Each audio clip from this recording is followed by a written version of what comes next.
Northeast Arizona Congressman Ruben Gallego, a Democratic member of the House Armed Services and Natural Resources Committee. He's also chairman of Bold PAC. Good to see you again, Congressman. Thank you for joining me. What goes through your mind as you see this rally that's supporting the hundreds charged in the January 6th insurrection? I mean, have you heard any Republicans denounce this rally today, or Today is Saturday, September 18th, 2021.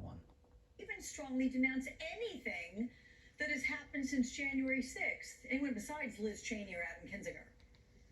Well, look, the problem is they haven't denounced it. Not only that, but they now encourage it, right? You have Kevin McCarthy, who basically being a total coward and going back on his words, what he said on January 6th, and trying to absolve Trump of his problems, of causing these problems. You have members like Paul Gosar that are actively encouraging this type of action. And Kevin McCarthy doesn't hold any of them accountable, right? The Republican Party holds nobody accountable that was involved with January 6th. And that's the dangers that they're going to try to do this again. You have the President of the United States right now using letterhead, former President's White House letterhead, to try to force Secretary of State to certify that he had actually won the election, that he's still president. This is just purely insane. And it doesn't matter how many people show up at Loserpalooza there in 2021. But, you know, it doesn't change the fact that January 6th wasn't an insurrection. The people that are in jail deserve to be in jail. And again, in my opinion, we should be throwing the books at more people and being harsher than anybody. This was a full-on insurrection that was started by politicians, that was aided by militias. And the fact that we only have a couple hundred people in jail is actually a danger. There should be many more people in jail, and there should be more organizations that are being listed as threats to this country. So, a couple questions here. Has the threat of violence grown since January 6th? And how likely is it that this movement outlives Donald Trump's influence, or is this what defines his influence today? This movement was there before Donald Trump. This movement actually existed during the Tea Party movement. You know, there was this whole myth that the Tea Party was all about economic anxiety, if you guys remember that term. I actually was at the first Tea Party rally as an observer, and I told people from day one that this is all about white angst, anger, and racism, and I was laughed at because, of course, that couldn't be the case. The Republican Party then basically weaponized it, and then it came to Donald Trump, and Donald Trump perfected it, knowing how to really, really weaponize it and use it, and then actually turn it into a violent mob. So this is going to stick around even after Donald Trump, stops existing in politics or in whatever manner, because the Republican Party itself, at its core, can't live without this base. This base is the only reason they are allowed to even, exist as a party, because they have no other ideas that are popular. So therefore, they have to use and stoke this anger to get the vote out. And they do it every year, whether it's scare tactics when it comes to women's rights or immigration or race issues. There's always going to be something they pick on in order for them to stoke this base, because other than that, they have nothing to sell America. Let's switch topics here and talk about the Pentagon's stunning admission that the U.S. drone strike targeting terrorists in Afghanistan on August 29 instead mistakenly killed 10 civilians. That includes 7 children. How does something like this happen? First of all, was there pressure to take quick action after 13 of our U.S. military members were killed at Kabul airport? I mean, what kind of accountability should we see from this, and will we see any?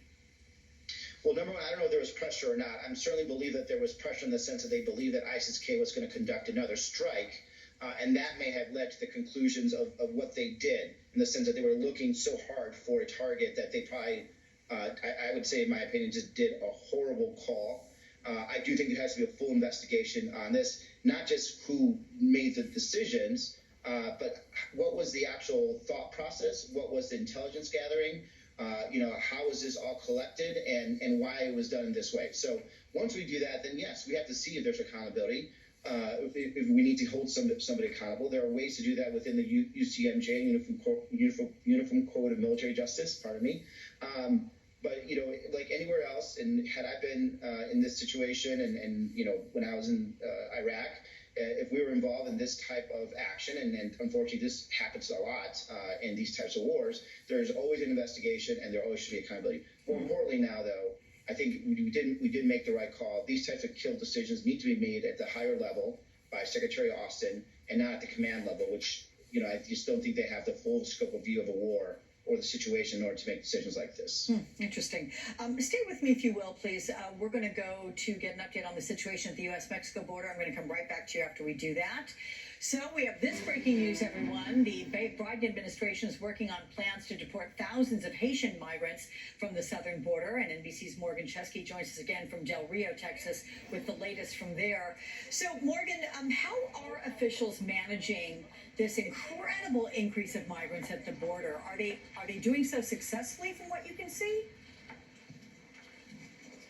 I think success is relative, Alex. Right now, you've got a group of at least 10,000 migrants, mostly from Haiti, under the bridge about a quarter mile behind me. The temperature is rising to nearly 100 degrees today. And these efforts to move them to processing centers or potentially back to Haiti is just really getting underway. And it might not really begin for another day or two. We've heard this plan from DHS. They're going to increase the frequency of those deportation flights.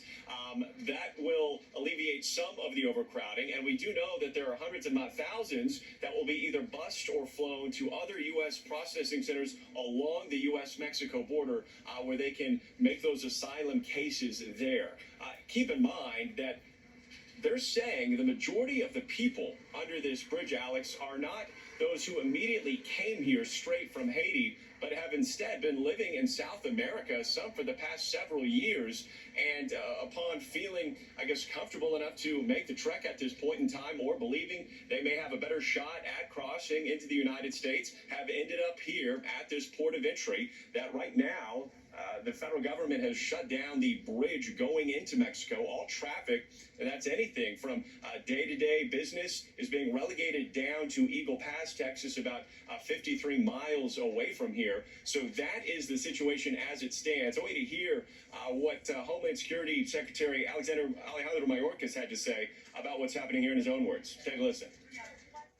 A new government took power, and the situation's more stable. We're very mindful, of course, of the tragedy of the earthquake that occurred. That earthquake occurred in a particular area of the country. It was distinct from the tragic January 10th, 2010 earthquake that the country experienced. So we're very mindful of the situation, but frankly feel that individuals can be returned to that country at this time. And you can hear him describing the situation, of course, in Haiti right now. There is pushback from lawmakers about sending these migrants back to their home country, that island nation that is still in such disarray following that earthquake. But as of right now, there are plans in place for those flights to resume deportation flights there. Each plane carrying about 135 migrants. And when you consider the size of this group, Alex, there is still a lot of work ahead. Yeah, absolutely. Okay, Morgan Chesky, thank you so much for that.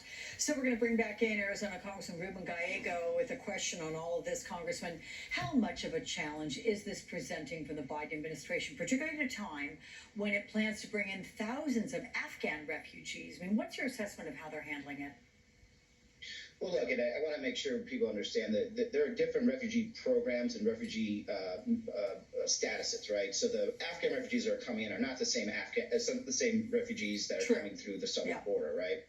So you know, it's not illegal immigration, it's not legal immigration, it's a whole other system, and it has a process, right?